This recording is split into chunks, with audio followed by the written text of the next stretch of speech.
A biting wind howled through the skeletal branches of the ancient oaks surrounding Blackwood Manor, a place whispered to be cursed since the day its original owner, Jedediah Blackwood, vanished without a trace over a century ago. I, Arthur Croft, a historian with a morbid fascination for forgotten places and their dark secrets, found myself drawn to it, a moth to a decaying flame. The small, isolated town of Hollow Creek offered me a room at the Grey Heron Inn, a dilapidated structure that mirrored the manor in its slow descent into oblivion. The locals, tight-lipped and wary, warned me against venturing near Blackwood, their faces etched with an unspoken fear. My research, however, demanded it. Jedediah Blackwood was rumored to have dabbled in forbidden arts, a claim fueled by the strange symbols carved into the stone foundation of the manor, symbols I recognized from obscure texts on demonology. The manor itself was a Gothic monstrosity, its gray stone walls stained with moss and ivy. Windows, like vacant eyes, stared out onto the desolate landscape. A sense of profound unease washed over me as I approached the rusted gate. The overgrown gardens were a testament to nature's relentless reclamation. Thorns tore at my clothing as I pushed through the dense foliage, the air thick with the scent of damp earth and decay. It was in the overgrown rose garden, choked with weeds, that I found the swing. A wrought iron frame, intricately designed with grotesque faces and thorny vines, supported a single, weathered wooden seat. Its chains were rusted and creaked ominously in the wind, yet the seat itself looked oddly new, almost untouched. A chill, far colder than the autumn air, ran down my spine. Intrigued and unnerved, I cautiously approached the swing. As I drew closer, I noticed faint scratch marks on the seat, forming what looked like letters. Squinting, I made out the name Lila. Who was Lila? Had she been a child who once played here, oblivious to the darkness that permeated Blackwood Manor? Compelled by an unseen force, I sat on the swing. The rusted chains protested with a screech, but held firm. As I began to swing gently, a strange feeling washed over me. A sense of lightness, of giddiness, but also an overwhelming feeling of dread. The wind seemed to whisper in my ear, unintelligible words that resonated with an ancient sorrow. With each swing, the feeling intensified. The shadows lengthened, and the air grew colder. Suddenly, I heard a child's laughter, faint but distinct.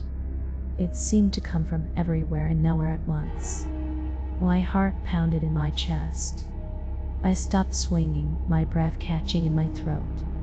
The laughter ceased, replaced by an unsettling silence. Then I saw her. A spectral figure, a girl with long, black hair and pale skin, standing in the shadows of the rose bushes. Her eyes were dark and empty, devoid of life. She pointed a skeletal finger at me and whispered. Again, terrified, I leapt from the swing and stumbled backward, my eyes fixed on the apparition. She vanished as quickly as she had appeared, leaving me alone in the chilling silence. I fled the garden, not stopping until I reached the relative safety of the Grey Heron Inn. At night, I tossed and turned in my bed, haunted by the image of the ghostly girl. I couldn't shake the feeling that I was being watched. I consulted my research again, desperately seeking answers. It was then I discovered the truth about Lila. She was Jedediah Blackwood's daughter, who had mysteriously died at a young age. Some whispered that she had been a sacrifice in her father's dark rituals. The next day, despite my fear, I returned to Blackwood Manor. I had to understand what had happened, to unravel the mystery of Lila and the Devil's Swing. This time, I focused my attention on the manor itself.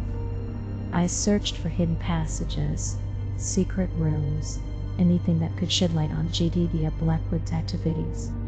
In the library, behind a bookshelf, I discovered a hidden room.